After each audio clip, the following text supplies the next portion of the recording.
computador, eu acho. Né?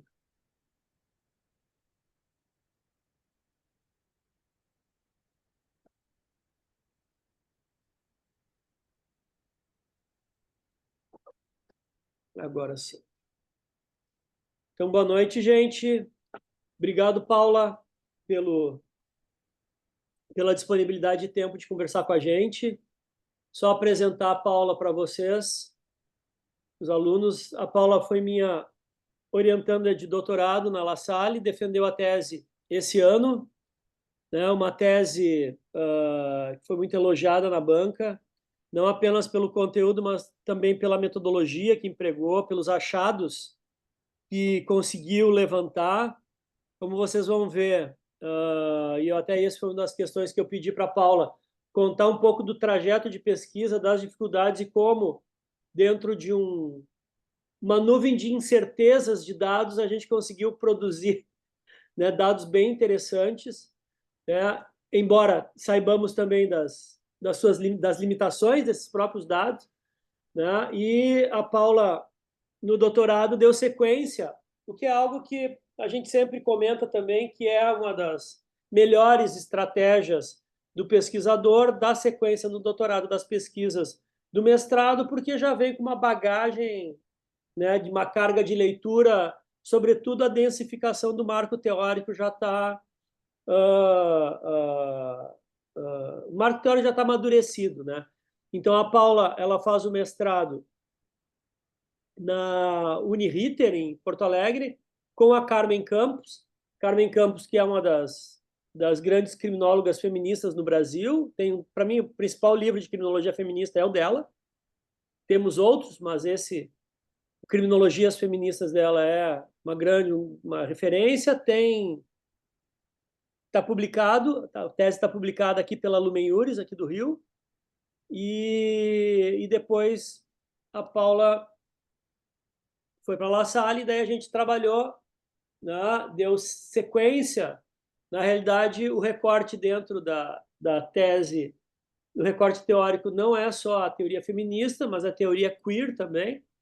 Então, a gente trabalha com essas duas perspectivas atreladas à criminologia crítica. Então, enfim, breve panorama, não quero tirar a fala da Paula, logicamente, né, mas é nesse contexto que se insere a tese.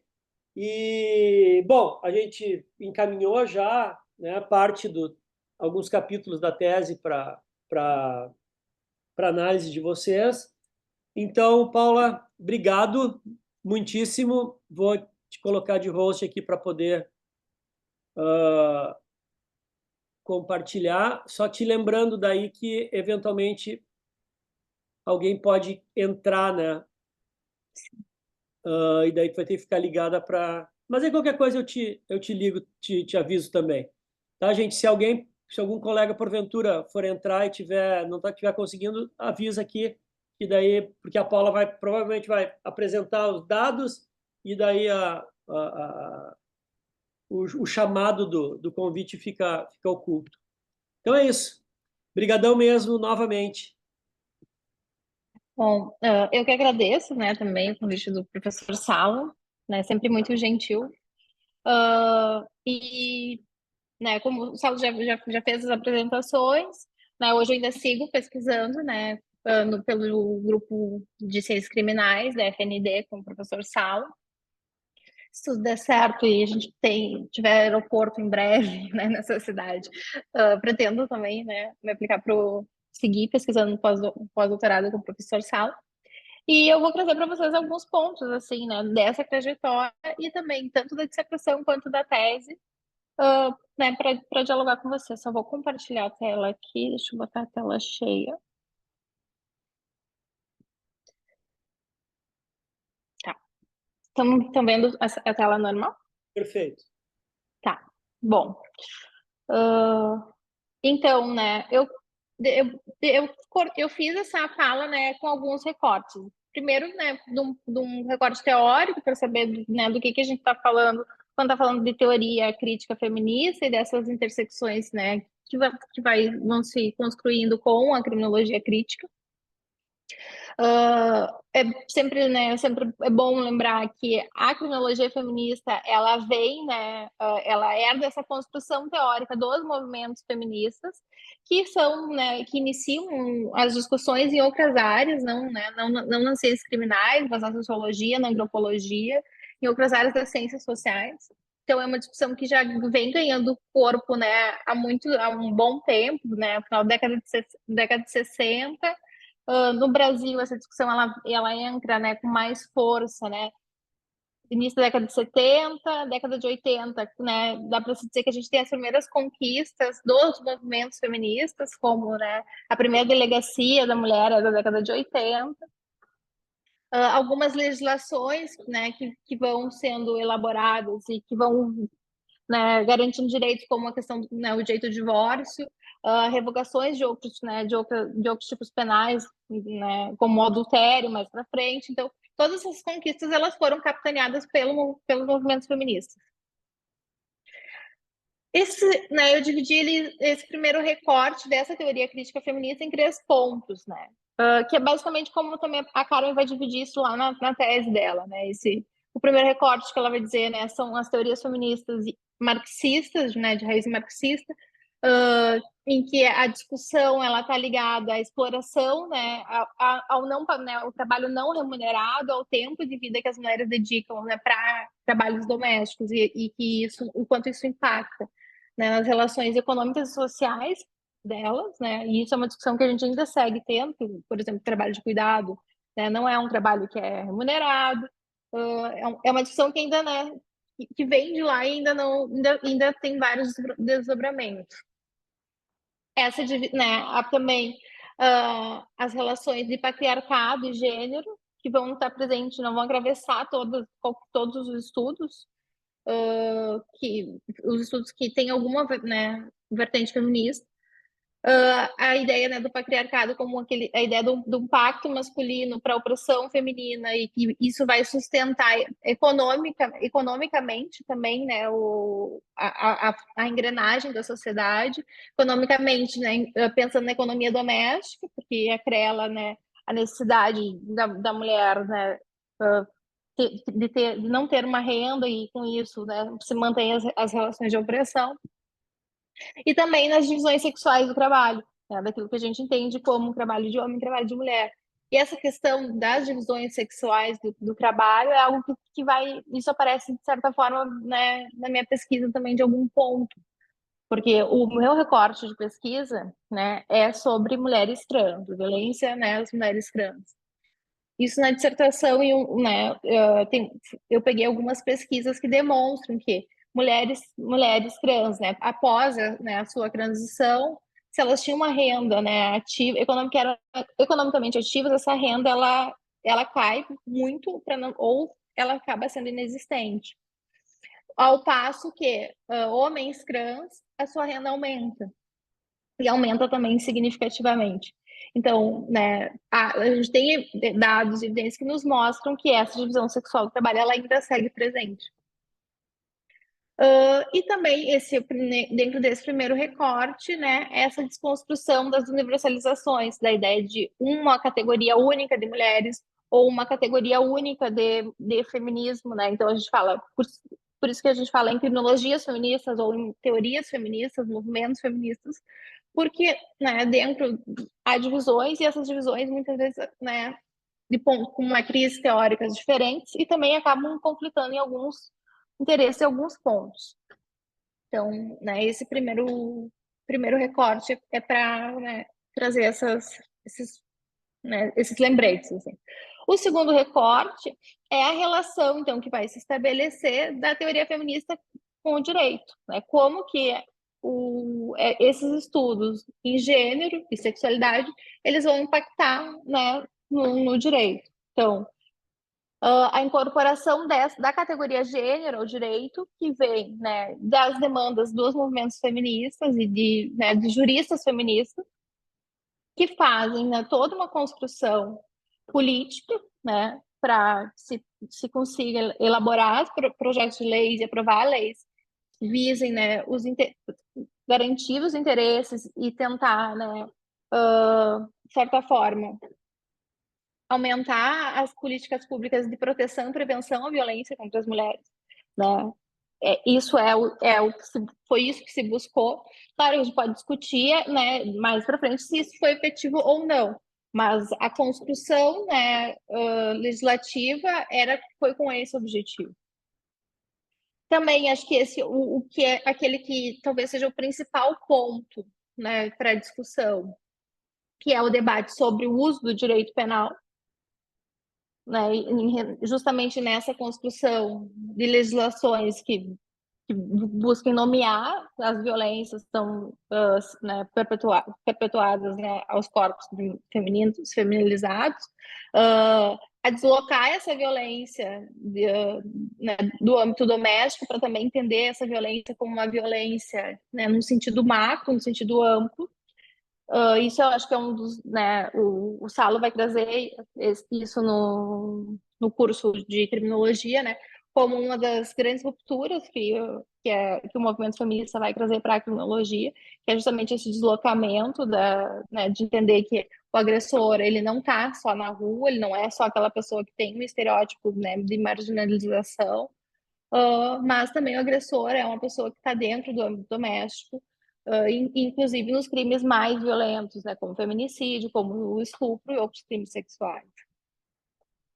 E a teoria feminista, né, e as construções dessa teoria feminista do direito no Brasil, né, o que isso vem, esses estudos que vêm dos Estados Unidos, vêm da França, chegam no Brasil, como que eles vão ser recepcionados e como que isso vai ser trabalhado, né, dentro das nossas legislações. É essa incorporação das discussões, né, que foi o que se levou, né, a lei do divórcio, a construção das delegacias das mulheres, a própria né, a própria lei Maria da Penha, mais tarde a lei do feminicídio e outras tantas né, legislações que vieram, foram, né, conquistas capitaneadas pelos movimentos feministas.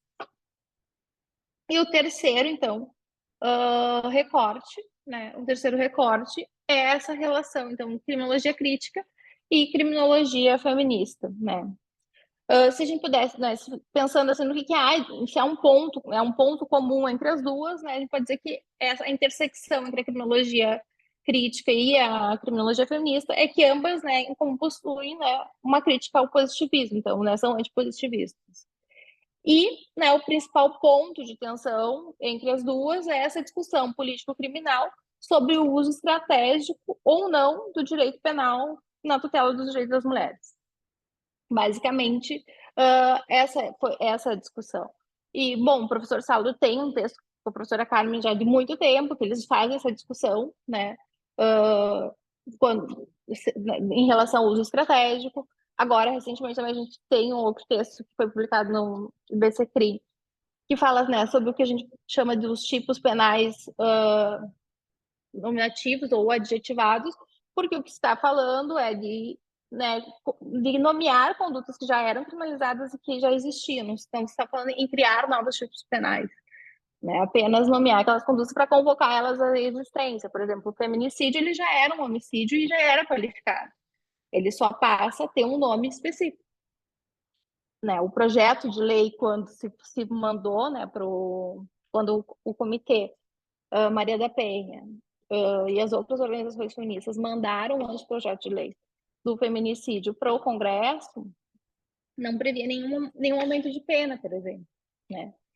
Claro que a gente, né, sabe que a gente pode discutir, né, as derrotas que se tem quando, né, sai das mãos dos movimentos sociais né, e vai para o legislativo, que chega numa esfera que a gente não tem domínio. Mas o objetivo não era o aumento de pena.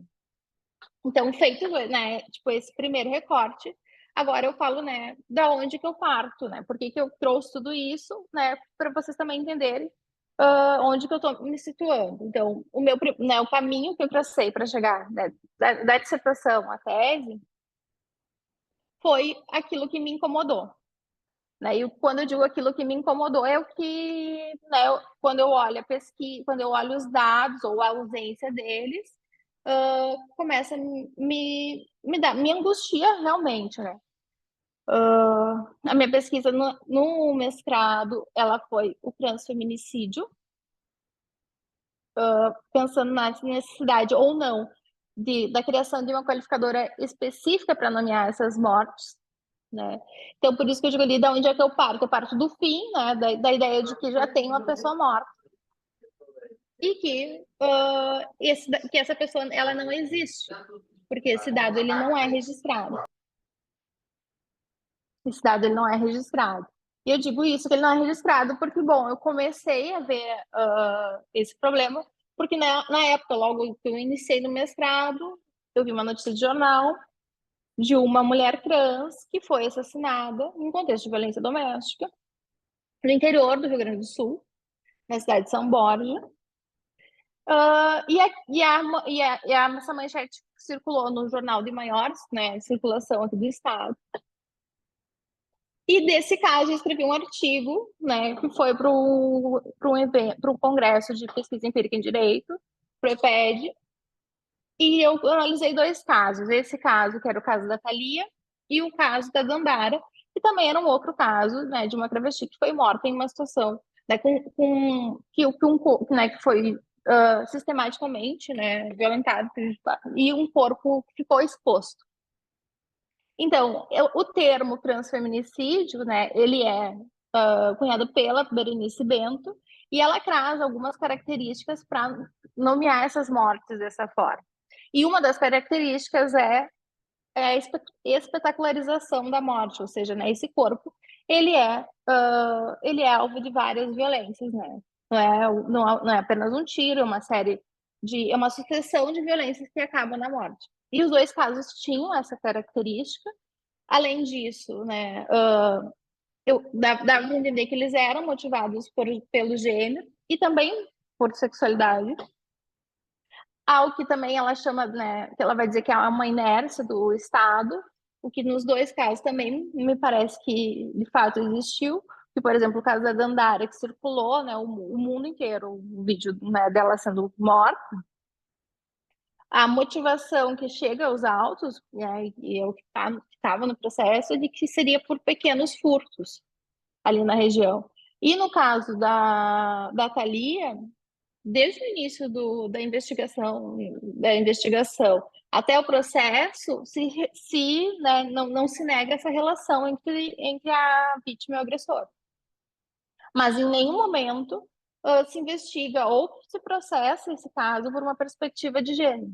O que já, né, ali já para mim já era o principal problema, porque já existiam as diretrizes nacionais para investigar, processar e julgar o feminicídio que, né, deveria ser aplicados por causa dela.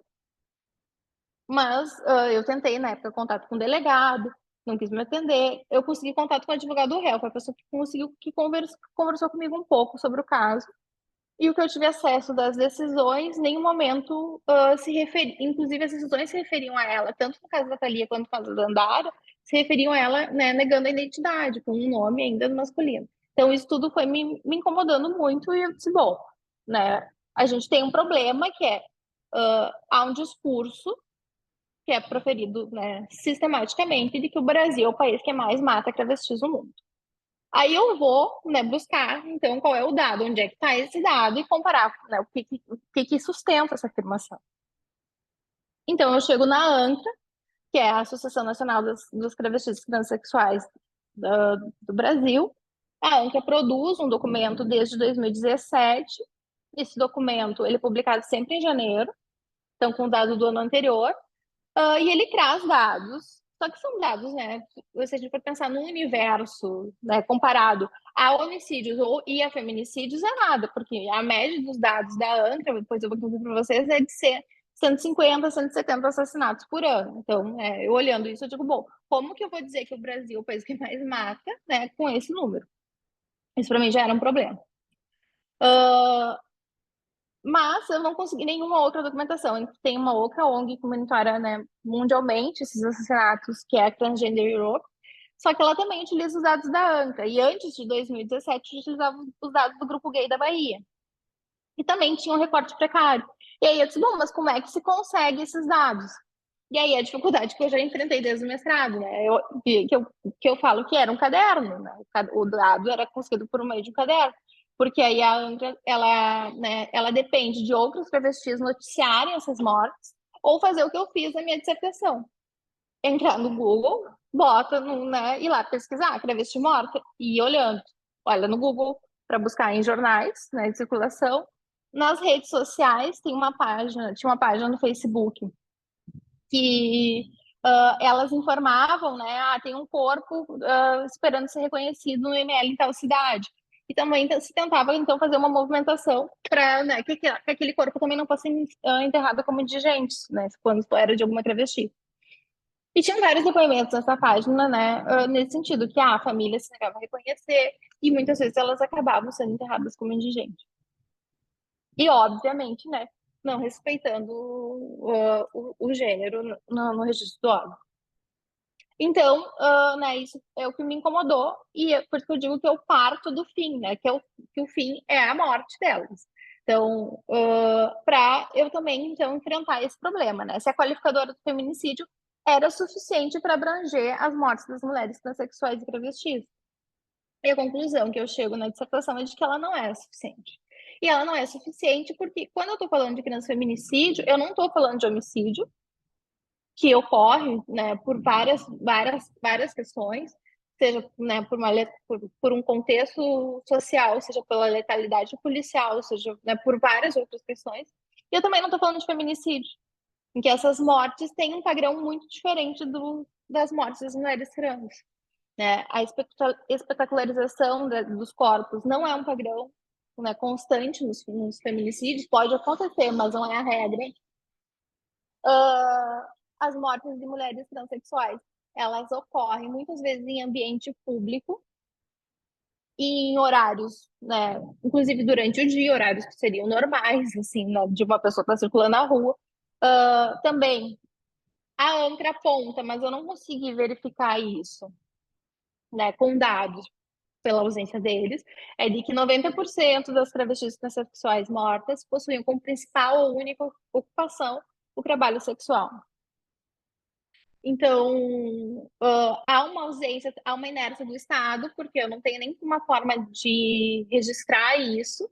O Estado segue também reproduzindo o discurso da ANCA no site do CNJ, né, tem uma reportagem dizendo o Brasil é o país que mais mata transexuais no mundo, mas né, não se faz nada por isso. Então, a inércia do Estado é um ponto que ainda não, que está longe de ser superado nesses casos. Então, por isso, né, por esses fatores, todos esses pontos que eu vou analisando na dissertação, eu digo que, né, a qualificadora do feminicídio, ela não comporta o transfeminicídio, porque, né, eu estou falando de coisas que são diferentes e de violências que são diferentes.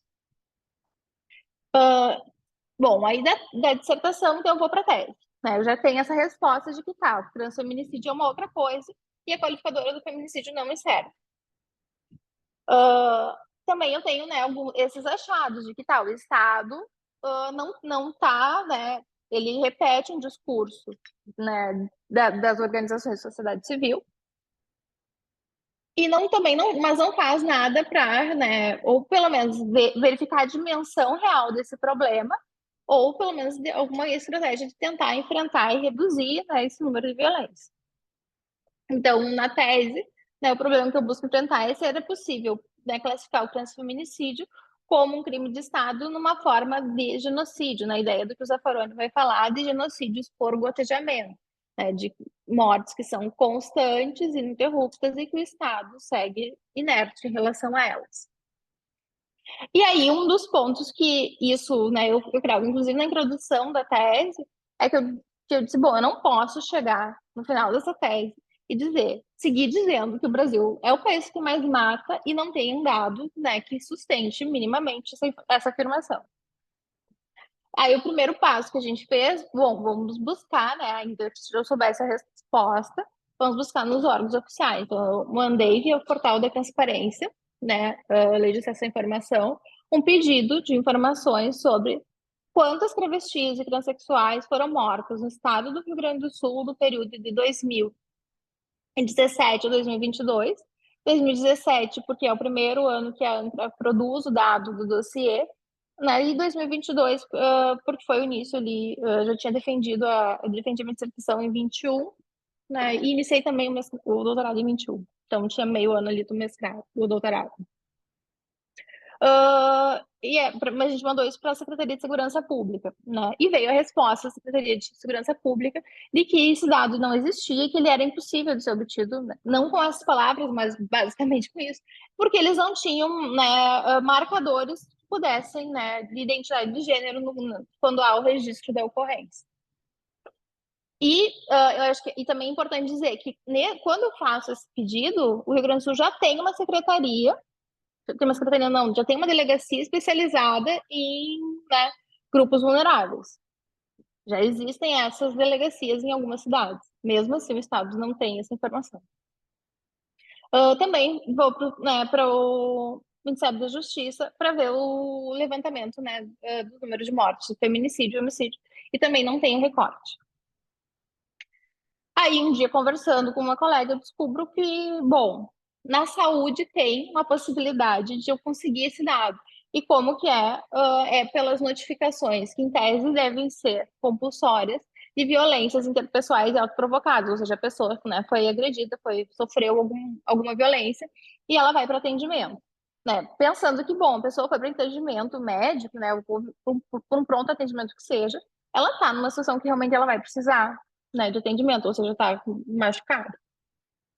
E aí, no portal Sinan, que é o portal que condensa esses dados, eu mandei também um pedido, né, via acesso, eles mandam uma espécie de tutorial de como que eu extraio esses dados. Aí foi feita a extração desses dados. Dos dados, eu excluí os dados de violência autoprovocada, porque ainda que seja um dado relevante, né, não servia para minha tese. E eu defini algumas variáveis, né, para analisar, e essas variáveis foram tentando obedecer o critério que a ANCA trabalha dentro dos dossiês, né?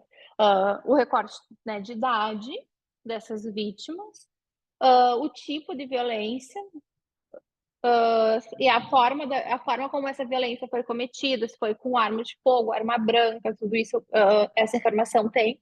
O Sinan também tem um recorte, né, de gênero, que é travestis, e tem um outro recorte que é mulheres trans, então a gente pegou os dois recortes. Também o critério, né, raça, lembrando que tanto o critério de identidade de gênero quanto de raça são autodeclarados, então é né, o que a pessoa chegou lá para atendimento colocou. Se esses casos foram ou não encaminhados para a delegacia de atendimento, e se eles foram, e daí e também eles conseguem dizer se foi para uma delegacia especializada ou não, tem essa possibilidade. Se a vítima tinha alguma relação de parentesco ou conhecia o agressor, também esse foi um recorte que a gente observou. Em um primeiro momento, eu peguei né, os dados também para se a violência tinha vinculação com relação de trabalho, mas eu acabei excluindo isso porque eu não tinha como saber se eles consideravam o trabalho sexual como, né, um trabalho. Então, por isso eu excluí esse dado. Acho que foram essas variáveis. E bom, eu trouxe aqui só alguns dados para vocês, né, verificar né, da dimensão que eu estou falando. Não tem número de mortes, mas tem dados de violência, né? A ANCA também traz alguns dados de violência, mas o que eu posso, né, afirmar, considerando, né, esses dois documentos, né, os dossiês da ANCA e os dados do Sinan, é que há uma discrepância, e há uma discrepância muito grande. E que tal o Estado brasileiro poderia produzir dados mais adequados? Tem como ter uma ideia da dimensão desse problema.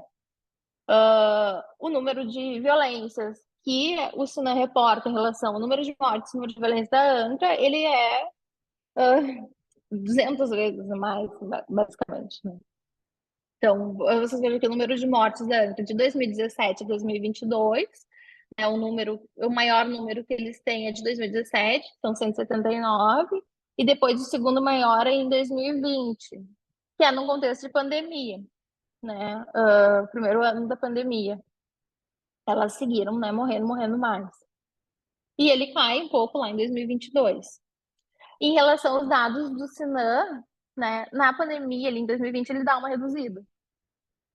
Mas nos outros anos ele se mantém bem alto, né?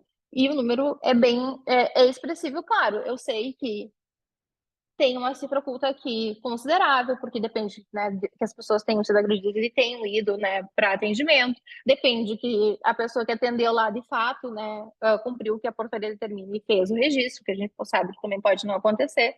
Mas os dados, né, são significativos.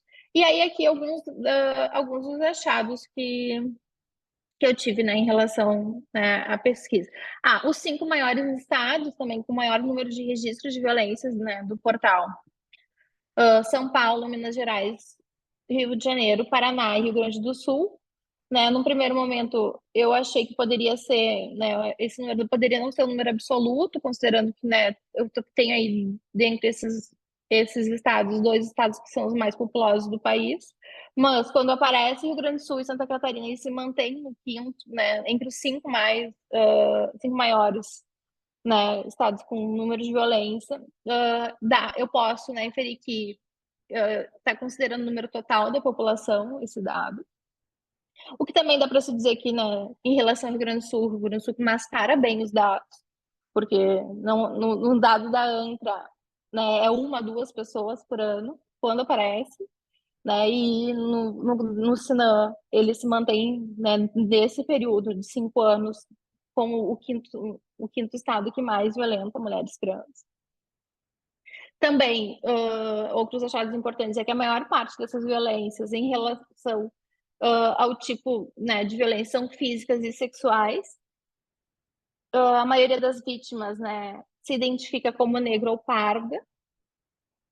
Chegar a negro e pardo dá mais de 50% dessas vítimas, dá 52, alguma coisa. 36,1% delas, né, possuíam alguma relação íntima de afeto com o agressor, né, ou seja, eram companheiros ou ex-companheiros, né, namorados, ex-namorados. E 20% eram desconhecidos e 17% familiares. Aí familiares também tem a divisão ali de pai, mãe, vovó, né, mas aí eu optei por juntar todos, né, fiz o cálculo para ficar melhor. Também os dados vão indicar que a maioria das vítimas não é encaminhada para o registro de ocorrência da agressão. Isso foi uma coisa interessante. E as que são encaminhadas, elas não são encaminhadas para a delegacia especializada. Né? Se eu não me engano, são 20%, menos de 20% que são encaminhadas, e delas, não chega a 6% as que são encaminhadas para a DEAN.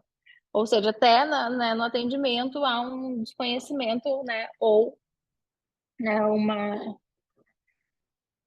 o não querer encaminhar para uma delegacia especializada. Bom, esses são os principais achados de dados da minha tese. E aí, que foi o capítulo que eu encaminhei para vocês, eu também analisei na tese 3 casos. Por que esses 3 casos? 2 casos que foram à corte, né, que tem decisão pela Corte Interamericana de Direitos Humanos.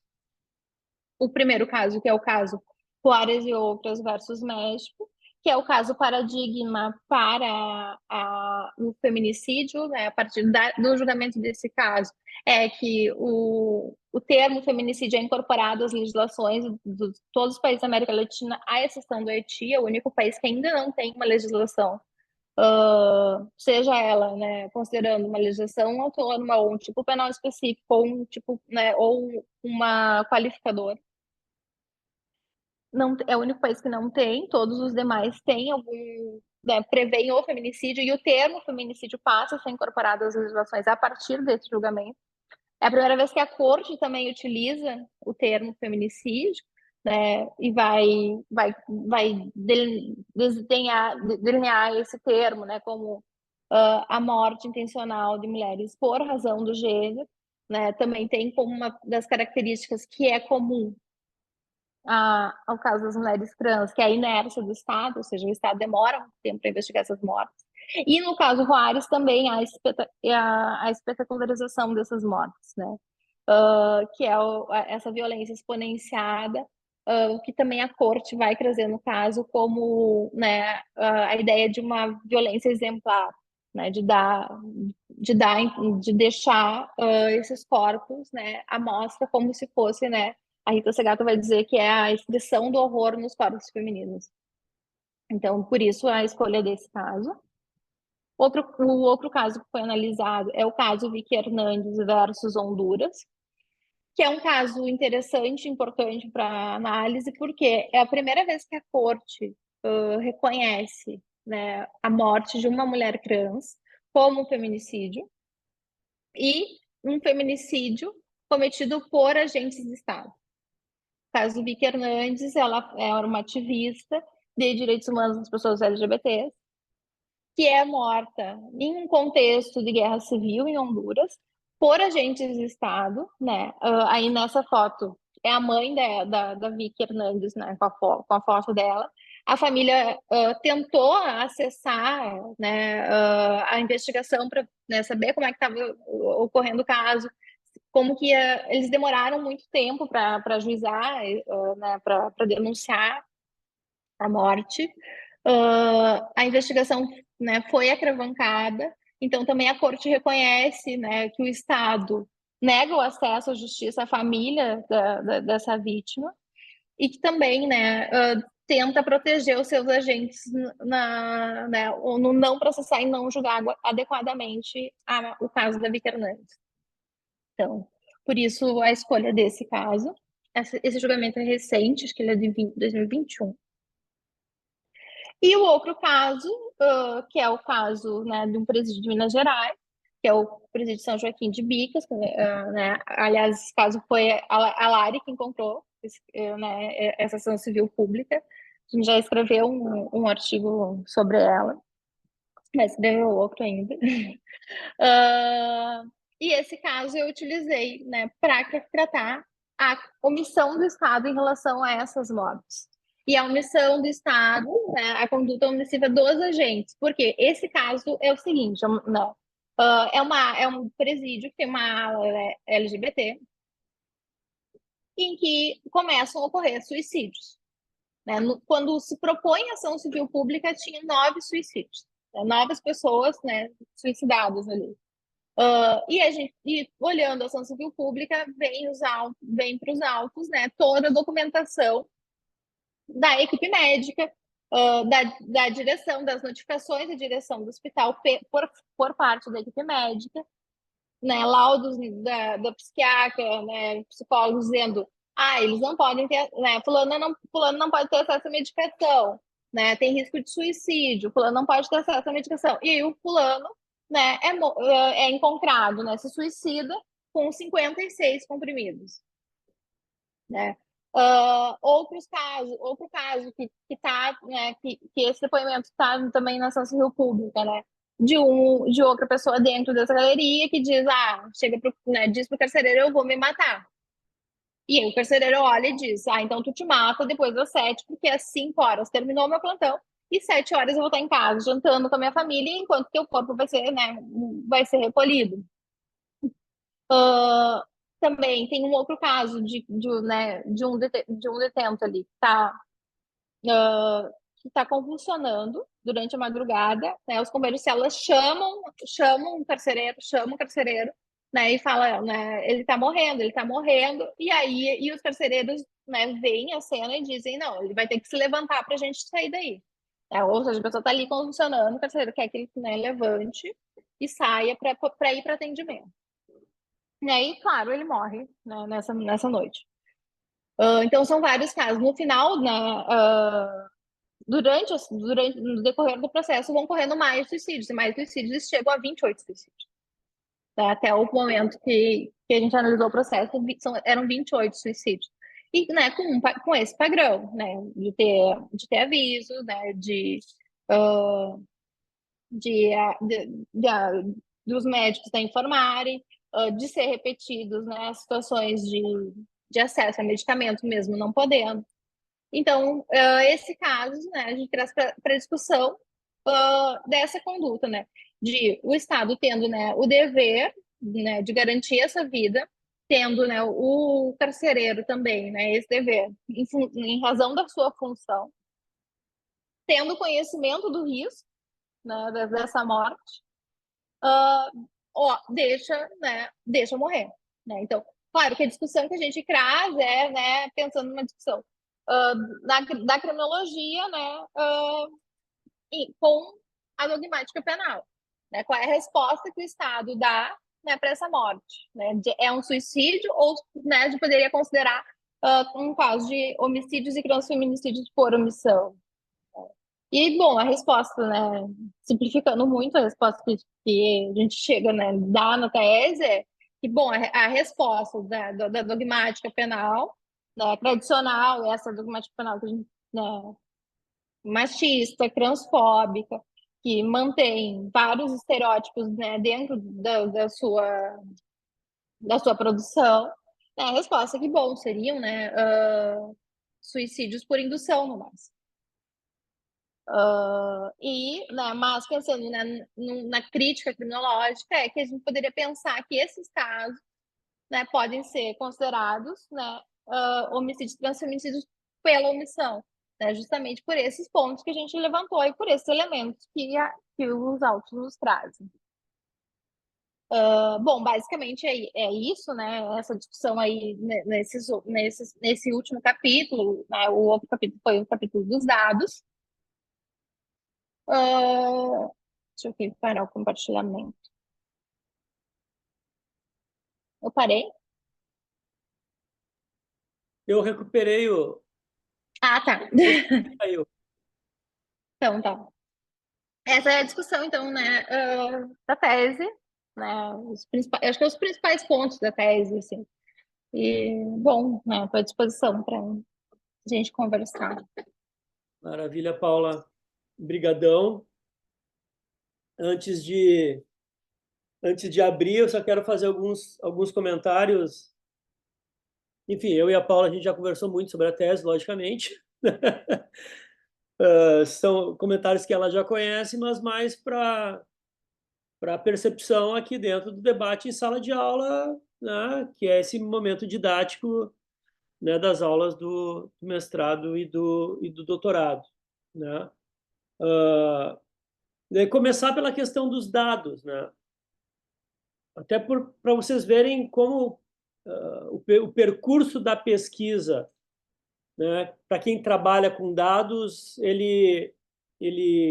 quem não trabalha com mera revisão bibliográfica ou com reflexão teórica também de fundo, o que não tem nenhum problema, isso é totalmente válido, né? Mas para quem for enfrentar dados, né? Então, pensem, de posse dessa questão de que os dados de violência trans no Brasil, de transfobia no Brasil, estão concentrados, ao menos o que chega ao público, na mão de entidades do terceiro setor, o primeiro passo foi, vamos perguntar para o Estado. Tem a lei de acesso à informação, porque se viesse negativa a resposta, nós já teríamos, essa negativa já seria um dado. Isso por si só já daria um documento que iria lá como anexo, né, relevante. Né? E isso, gente, não é algo que atinge só o... desculpa, deixa eu só pegar uma água aqui, porque eu dei aula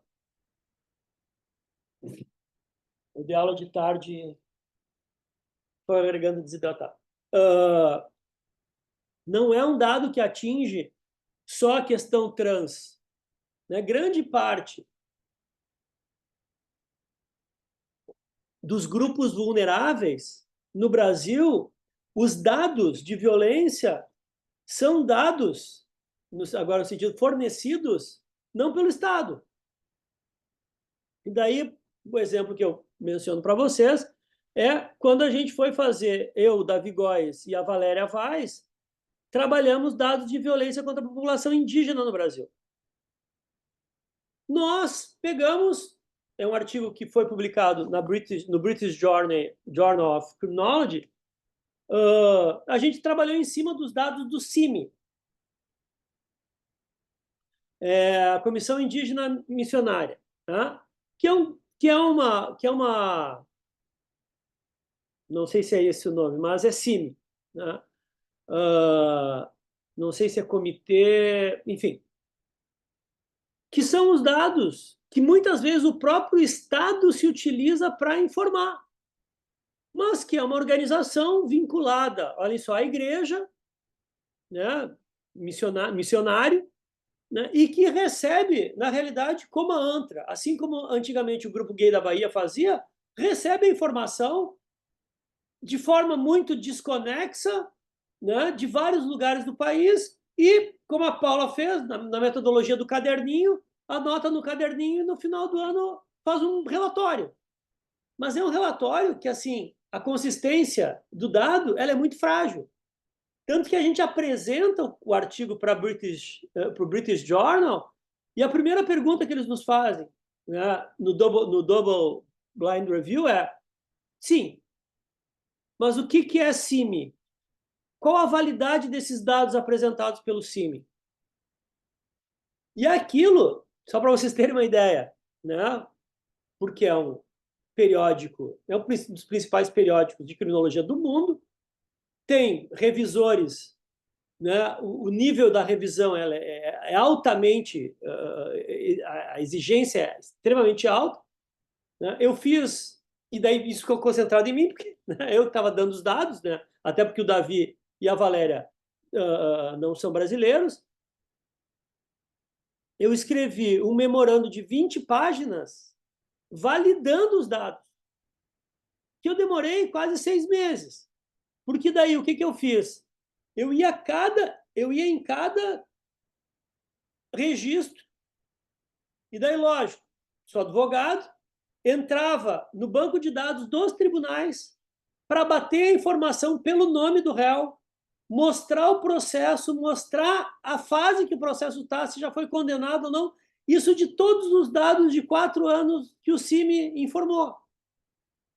Daí, junto com isso, eu validei com dados de CPIs e com dados do MPF.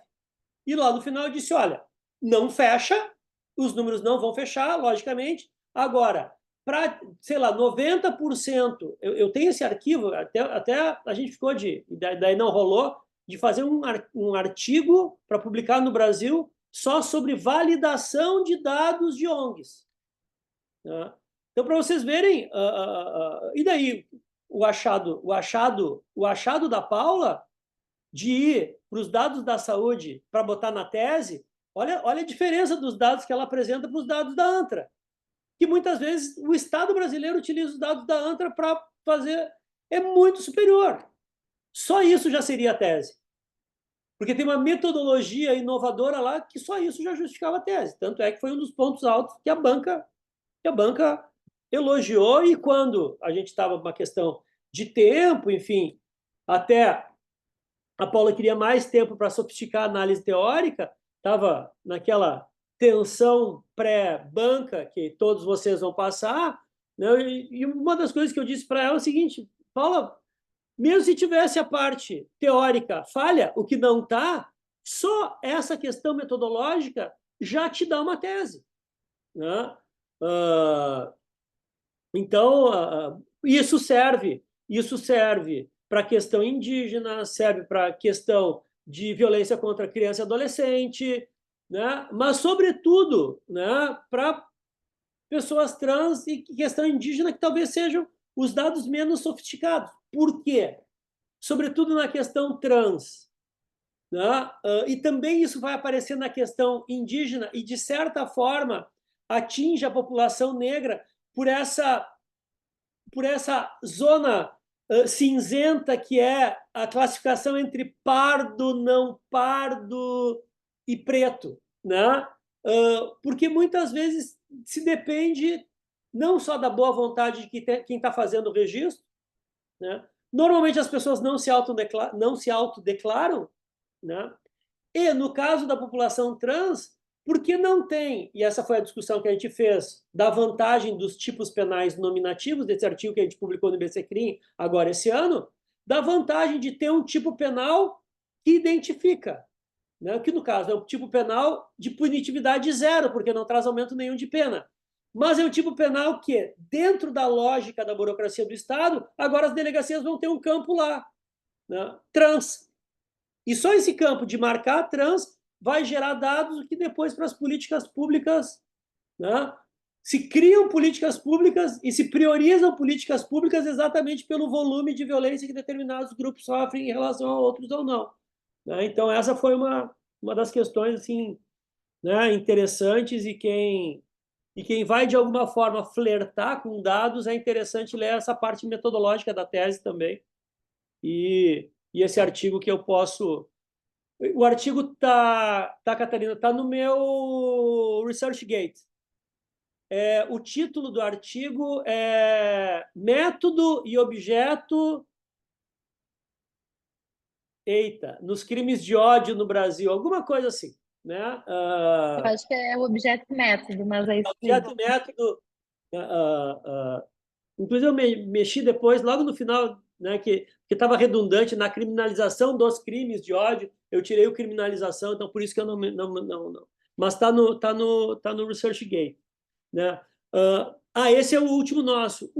Da British, eu acho que eu não publiquei ele na íntegra por força de direitos autorais, porque daí os caras da British são mais... Eu acho que no ResearchGate o da British está só as primeiras páginas. Mas daí quem quiser pode me mandar um e-mail que eu disponibilizo o artigo completo, né?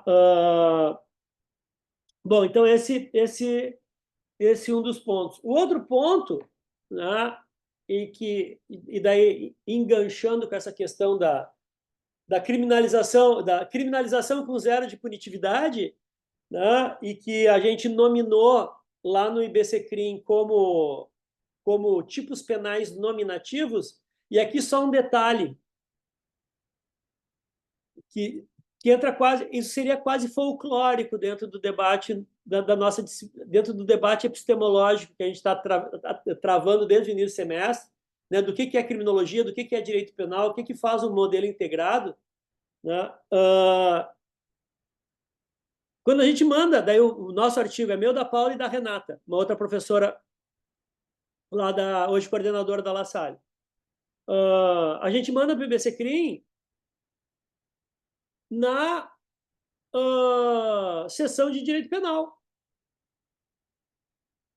Porque olha só, gente, o nome é objeto e método nos crimes de ódio. Não sei o que lá, 2 pontos sobre os tipos penais nominativos. É um debate sobre uma classificação que nós estamos propondo sobre determinados tipos penais. Não tem coisa mais dogmática que isso. Agora, olhem só, como o artigo estava preenchido de dados e de reflexão criminológica, eles tiraram e meteram na criminologia. É impressionante. E daí, olha só, o Guilherme não está aqui. O Guilherme vai estar na semana que vem. Mas ontem publicaram a nova revista do IBCCRIM com um artigo meu e do Guilherme, que é sobre crimes dos poderosos.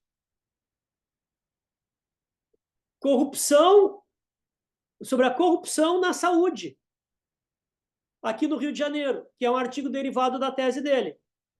Adivinha onde está? Eu nem vi a sessão, mas quando ele me mandou a foto, chegou o livro, a revista na casa dele, né, estava lá pela 300 e pouco. Certo, está na sessão de criminologia. Gente, isso chega a ser ridículo, né? Porque isso fala tanto da forma como... E eu estou falando da RBCCRIM, que é a principal revista que nós temos no Brasil, né? Que é aquela coisa mais ou menos assim, joga isso lá na criminologia. Não é dura dogmática. Tem algum autor alemão citado aqui? Não tem? Joga lá na criminologia. É muito crítico? Joga lá na criminologia.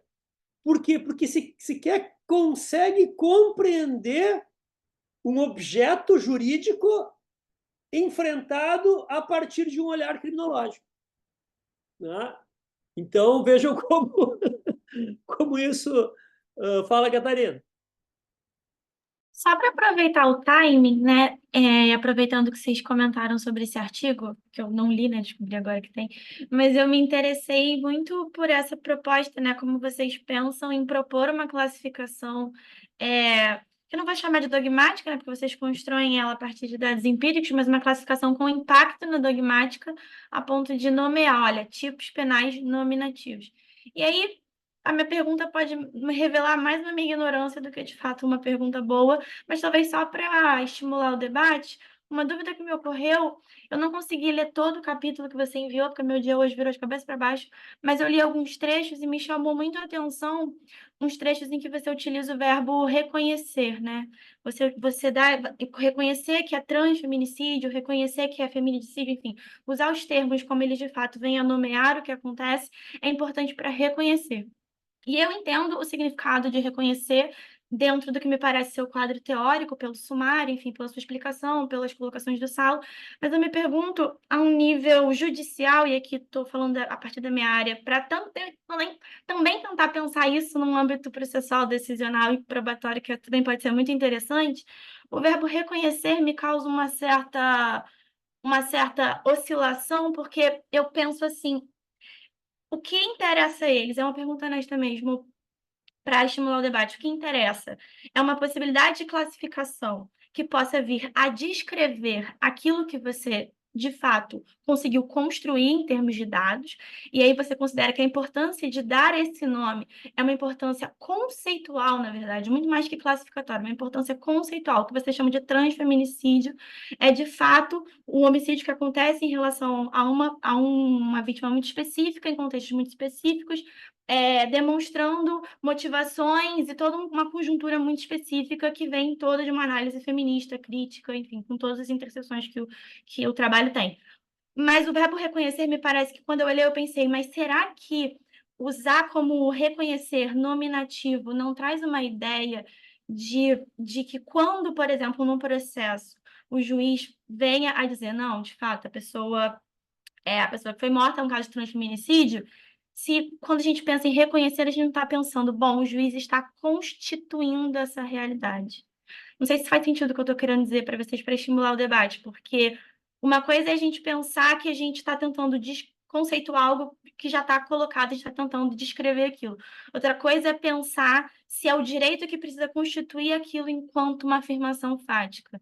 E aí essa é uma discussão muito probatória, mas trazendo para provocação mesmo, porque eu acho muito interessante essa ideia de tipos penais nominativos, e o uso do verbo reconhecer no campo probatório, eu acho que geraria essa oscilação.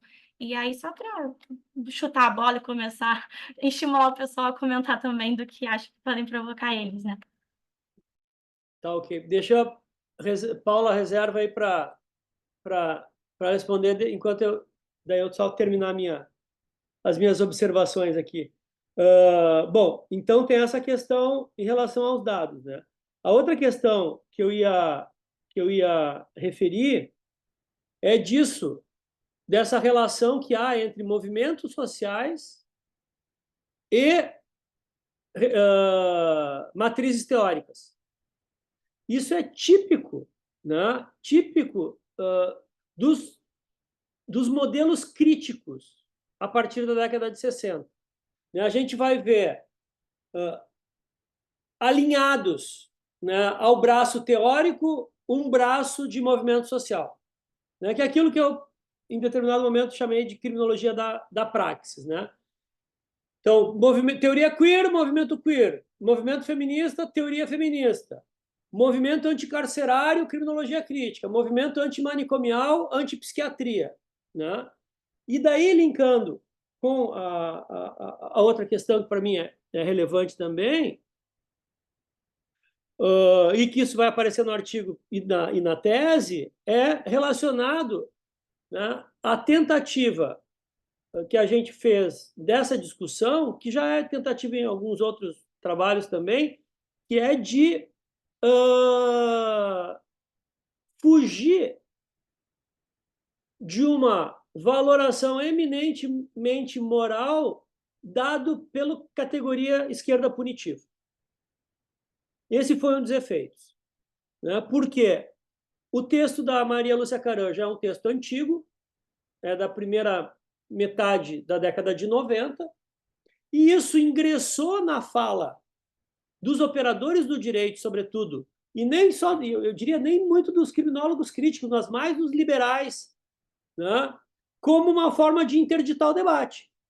Né? Qualquer pretensão de qualquer movimento social de discutir a lei penal, a esquerda punitiva. Né? Vira um rótulo moral e não se discute mais. Né?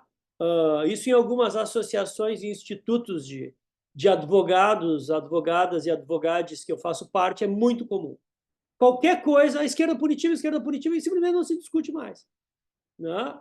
Quando, né, dentro de uma lógica punitivista que a gente vive, né, pode ser até para determinados grupos sociais inexigível uma não demanda via penal. Né? Mas no caso, sobretudo das mulheres, né, em relação ao feminicídio, toda a discussão, claro, que é diferente do que a gente viu semana passada também, que daí tem um aumento de pena evidente, mas parece que não é de uma parlamentar atrelada ao movimento de mulheres. Né? E a última questão é esse debate sobre a omissão imprópria. Né? Porque o caso, esse do carcereiro, isso é exemplo, inclusive, gente, de manual de direito penal, de auxílio ao suicídio. O carcereiro que deixa o cinto disponível sabendo que o sujeito é um sujeito suicida. Né? E daí o que a gente começou a problematizar, né, isso num grupo que o Alari e a Paula a gente tem para tratar, a gente, enfim, de questão relacionada à violência trans, né, foi o seguinte, porra, mas o agente de Estado é garante. No momento em que esse agente de Estado, sabendo dessas circunstâncias, e tem casos assim, são evidentes, ainda mais desse que diz, nah, te mata, mas depois das 5, porque às 7 horas eu quero, quando teu corpo for carregado, eu quero estar em casa jantando. Isso não é instigação ou auxílio ao suicídio. Isso é homicídio por omissão de um agente de Estado. Né? E eu fui em vários manuais para ver isso, e o exemplo é repetido. Aquelas coisas desde o Nelson Hungria falou uma vez, e depois toda a dogmática segue repetindo, inclusive em bons livros, né, de direito penal de parte especial. Né? Nos ruins, bom, os ruins eu nem vou, porque eu não tenho muita paciência. Né? Mas em bons trabalhos de pessoas críticas, inclusive. Né? Bom, e daí eu vou deixar para a Paula responder a questão da Catarina, mas um ponto assim, é dogmático, sim. Porque é dogmático, sim. Né? Não é só uma inflexão dogmática, porque isso me parece que é o grande salto da criminologia crítica latino-americana. É romper essa fronteira, né, e pensar num modelo integrado crítico de ciências criminais, onde daí a criminologia alimenta a dogmática, né, mas que também, e daí esse é o problema que daí dos criminólogos. Os criminólogos trabalham para dar uma resposta dogmática. Porque muitas vezes, sobretudo na sociologia, a gente vê isso. Os sociólogos que trabalham com sociologia da violência. Os juristas não usam os dados que a gente produz para sofisticar a sua lente. Verdade. Mas é a pergunta: e vocês produzem dados para sofisticar o produto normativo? Ou vocês ficam só na descrição dos dados? Mas essa é uma outra discussão que a gente vai ter mais adiante. E essa relação de movimentos sociais com aportes teóricos, no livro do Alarria e do Slocar, eles vão chamar de criminologia crítica não acadêmica. Né? E daí fica a dica para quem for apresentar esse capítulo, que é uma grande discussão. Chega, falei demais, passei a bola, a Lari está na fila. Tem uma discussão, você falando sobre essa relação de dogmática.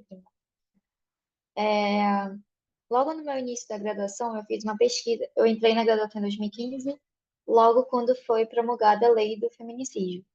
E a partir disso, eu começo uma pesquisa com a Cristiane Brandão, né? A gente publicou alguns artigos, inclusive tem um artigo também na RBC Crim. E assim, o meu percurso, ele sempre foi muito voltado tanto para o direito penal quanto para a criminologia, né? Tanto que hoje eu sou advogada e sou pesquisadora também em criminologia crítica. E meu primeiro interesse foi ver o que os manuais estavam falando sobre o feminicídio, né? Como que os manuais estavam interpretando o feminicídio. E o que mais me choca até hoje é a dificuldade, porque quando a gente vai conversar sobre feminicídio, a gente discute a própria noção de mulher, né? A gente importa todo esse debate esse debate feminista, né? A gente perpassa por essas fases e etapas e diversas correntes. Mas nos manuais não tem essa incorporação, né? Os juristas, os dogmatas, eles não olham para esse debate e não olham e a minha desconfiança é de que não olham para esse debate porque não entendem como relevante, né? Porque em vários momentos os autores eles vão se perguntar o que é mulher. E aí eles vão para a biologia, eles vão para o direito civil, mas em nenhum momento vai para a sociologia, vai para a criminologia, vai para o debate feminista, né? E aí, óbvio, a primeira coisa que eu me pergunto, e as mulheres trans? E a maioria não, 100% dos manuais concluíam pela não aplicação do feminicídio a mulheres trans por desrespeito ao princípio da legalidade. Porque não entendem. E aí, assim, um pouco da minha. A fala da Catarina acaba me trazendo questões, porque o direito não reconhece pessoas trans como pessoas, como sujeitos. Não reconhecem pessoas trans dentro da sua gramática binária, né? Ou eu tenho homem ou mulher, e aí eu vou pegar a questão do cromossomo, vou pegar a genitália, vou pegar todos os argumentos binários para fundamentar uma não aplicação do feminicídio a pessoas trans. Porque eu entendo que pessoas trans sequer são vítimas, né? Se elas são mortas, eu tenho um outro nome, mas não feminicídio, né? E é muito por isso, porque e até hoje, assim, né, quando eu vou falar sobre pego alguma normativa, tá, e aí, o que eu faço com pessoas trans? E o que a gente escuta são poucas pessoas. Esse não é tão comum, então não tem por que o direito falar disso. Não tem por que eu me preocupar disso, né?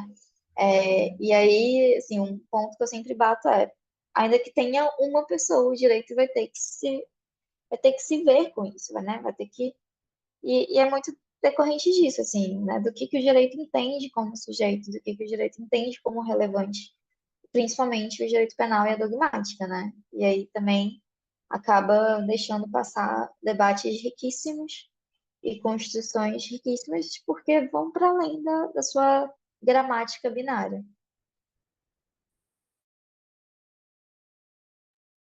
Fala, Pedro.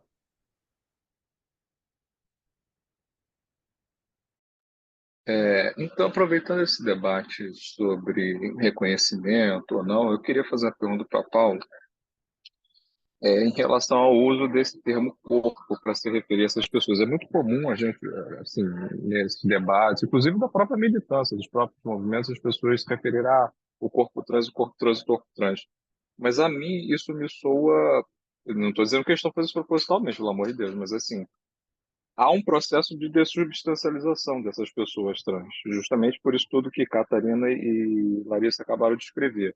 Quando a gente usa esse termo corpo, parece que a gente está replicando essa lógica do tipo tirar qualquer substância, aquela pessoa se resume àquele corpo que, dentro desse ponto de vista da cisgeneridade, é abnorme, é uma coisa contrária às regras e normas, enfim, do própria ideia binária e cisgênero. Então, assim, a minha pergunta, reforçando, esse termo ele não estaria assim sendo utilizado, poderia, na verdade, dar lugar a um outro que melhor traduz a intenção desses movimentos e desses debates? Tá. Eu posso responder daqui em diante? Vou começar contigo, Pedro, porque né, a Lari e a Catarina se comunicam. Eu uso corpo, né? Porque, bom, a minha base teórica dos estudos, né, trabalham, né, com a ideia, né, de corpos. Tanto Butler trabalha, né, com o conceito de corporificação. Preciado também vai trazer, né, a questão desse corpo, que ele é construído e desconstruído, né, o tempo todo.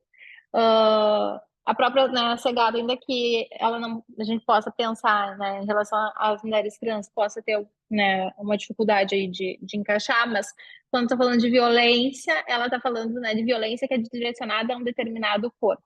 Então, por isso que, né, tanto os estudos que tratam, né, de pessoas trans, até alguns estudos de violência de gênero, né, em relação a mulheres cis, vão trazer a ideia do corpo, porque é nesse corpo que é materializada a violência, é esse corpo que vira, né, a tela do espetáculo da crueldade, como a Segato vai trazer, né, é nesse corpo que vão ser escritas as marcas, né, do auge do patriarcado, que é quando, né, em Juárez, as mulheres estão mutiladas e jogadas, né, num deserto. Então, por isso, o corpo, né, porque é determinado aqueles corpos. E também nos autos, né, quando a gente consegue encontrar alguns registros policiais ou registros de informação na mídia, muitas vezes se referem às travestis como, né, alguns casos que eu encontrei na dissertação era um corpo, né, um homem, era um corpo de um homem com vestindo uma calcinha. Então, esse é um termo que ele está frequentemente, né, que ele aparece tanto nos estudos de gênero quanto também na forma como se referem a essas pessoas. Então, por isso, corpo.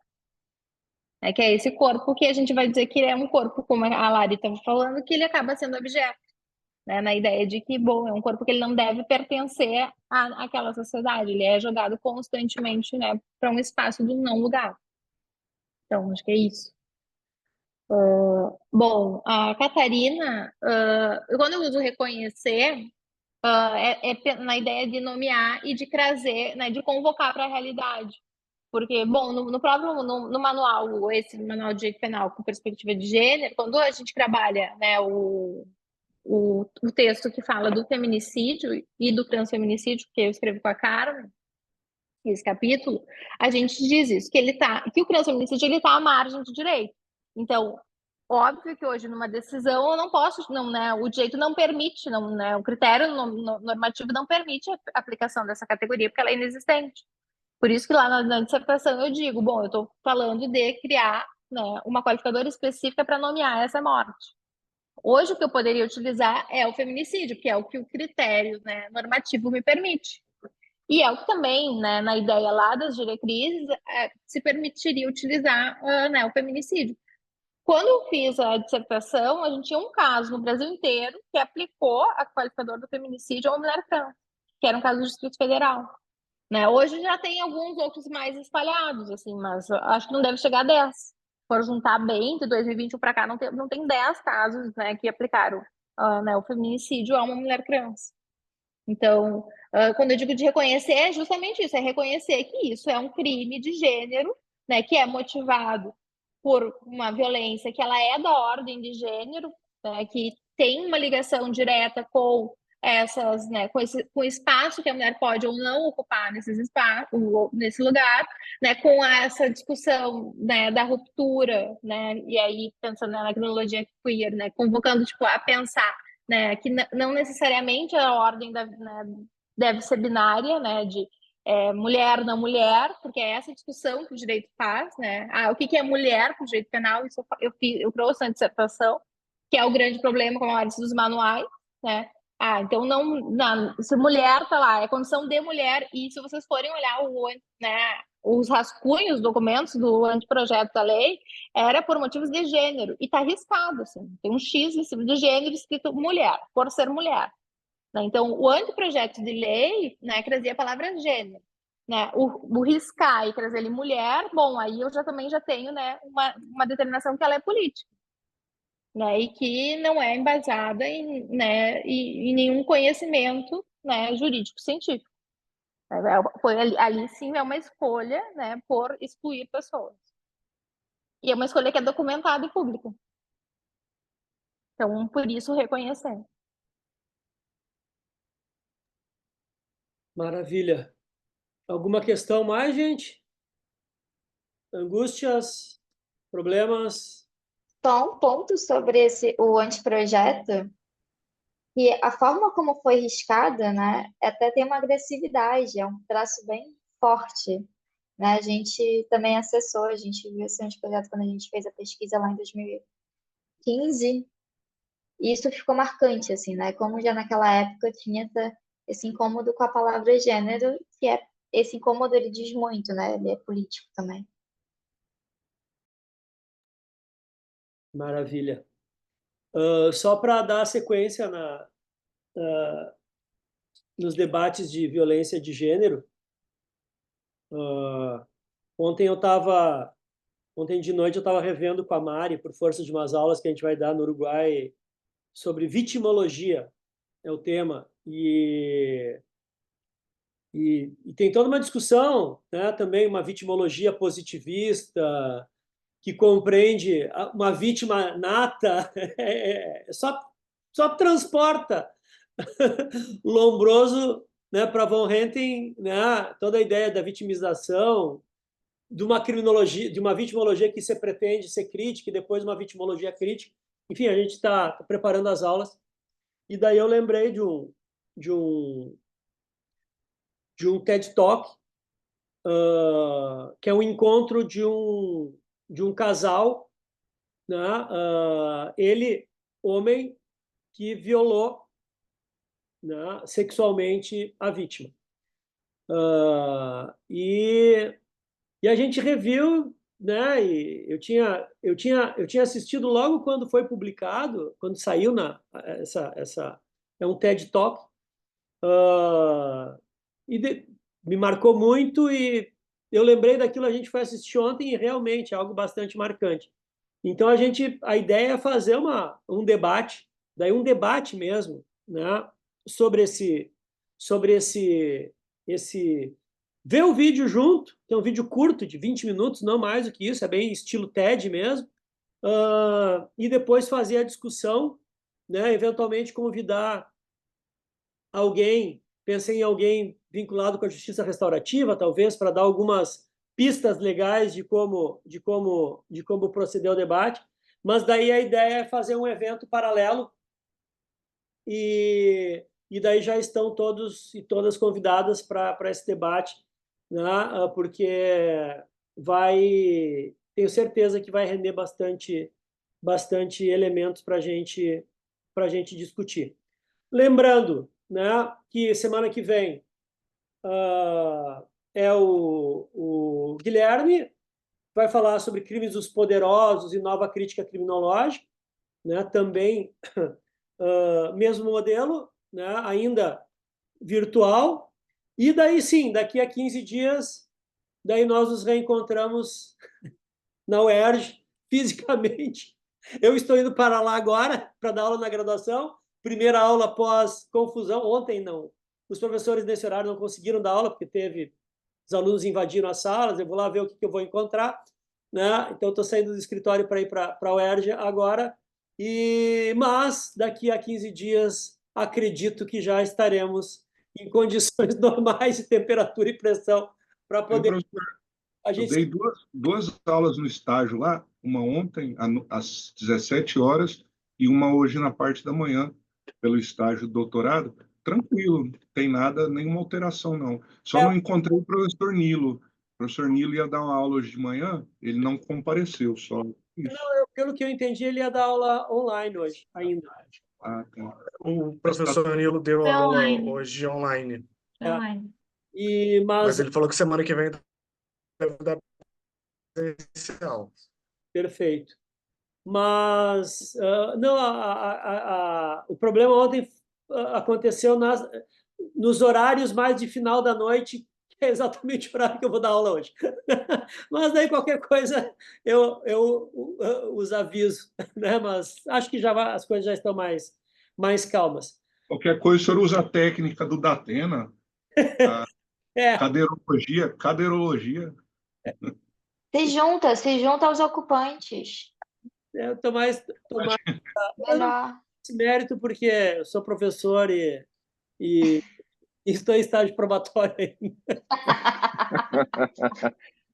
mantenho o meu É, guardar. É melhor. Mas, gente, Paula, muito obrigado. Eu não canso de ouvir, não canso de ouvir o teu trabalho, é uma pesquisa, né, que merece todos os aplausos. E a Paula vai estar com a gente na UERJ, gente, em novembro, no evento, né, do Congresso Internacional. Então, de repente, até pensando em voz alta aqui, a gente possa fazer esse debate presencial desse vídeo aí, a encontrar um lugar paralelo que a gente possa, né, se reunir. Senão a reunião fica só no aspecto etílico mesmo, tá? Prometo recompensar etilicamente o teu tempo disponível. Muito obrigado mesmo, Paulo. Obrigada pelo convite, né? E a gente segue por aí. Beleza, gente? Um abraço. Bom resto de A semana para gravação, não esquece. gravar aqui, é verdade. Obrigadão. Tchau, gente.